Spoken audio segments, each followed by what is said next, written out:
வணக்கம். இந்திய கிரிக்கெட் வீரர்கள் உட்பட இந்த ஆண்டில் இதுவரை ஓய்வு அறிவித்த கிரிக்கெட் வீரர்களை பற்றி பார்க்கலாம். வங்கதேசம் கிரிக்கெட் அணியின் விக்கெட் கீப்பர் மற்றும் பேட்ஸ்மேன் முஷ்பிகுர் ரஹீம் கடந்த மார்ச் மாதம் 5ஆம் தேதி ஒருநாள் கிரிக்கெட் தொடரிலிருந்து ஓய்வு பெறுவதாக அறிவித்தார். தற்போது இவருக்கு 38 வயதாகிறது. இந்திய அணி கிரிக்கெட் வீரராக இருந்து வந்த பியூஷ் சாவ்லா கடந்த ஜூன் 6ஆம் தேதி அனைத்து விதமான கிரிக்கெட் போட்டிகளிலும் இருந்து ஓய்வு அறிவித்துள்ளார்.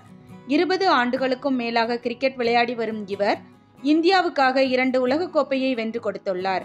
அதேபோல் IPL போட்டியில் மும்பை அணிக்காக விளையாடியவர். தற்போது இவரின் வயது 36 ஆகும். தென் ஆப்பிரிக்கா கிரிக்கெட் வீரர் ஹென்ரிச் கிளாசன் ஜூன் 2ஆம் தேதி ஒருநாள் கிரிக்கெட் தொடரிலிருந்து ஓய்வு அறிவித்துள்ளார். மேலும் தற்போது இவருக்கு 33 வயதாகிறது. இவ்வளவு குறைவான வயதில் ஓய்வு அறிவித்தது ஏன் என ரசிகர்கள் விமர்சித்து வருகின்றனர்.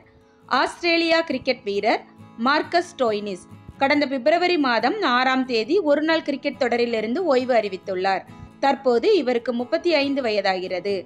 ஆஸ்திரேலியா கிரிக்கெட் வீரர் மேக்ஸ்வெல் ஜூன் 2ஆம் தேதி ஒருநாள் கிரிக்கெட் தொடரிலிருந்து ஓய்வு அறிவித்தார்.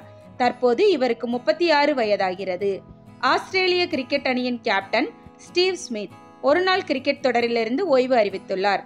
தற்போது இவருக்கு 35 வயதாகிறது. இலங்கை அணியின் கிரிக்கெட் வீரர் மேத்யூஸ் டெஸ்ட் போட்டிகளில் இருந்து ஓய்வு அறிவித்துள்ளார். தற்போது இவரின் வயது 38 ஆகும். இந்திய அணி வீரர் ரோஹித் சர்மா கடந்த மே 7ஆம் தேதி டெஸ்ட் போட்டிகளில் இருந்து ஓய்வு அறிவித்தார். தற்போது இவரின் வயது 38 ஆகும். இந்திய அணி வீரர் விராட் கோலி கடந்த மாதம் டெஸ்ட் போட்டிகளில் இருந்து ஓய்வு பெறுவதாக அறிவித்தார். இவரின் வயது 36 ஆகும். இதுபோன்ற செய்திகளை தெரிந்து கொள்ள ழ ஊடகத்துடன் இணைந்திருங்கள். ழ ஊடகத்திற்காக லட்சுமி ஜெயபாலன்.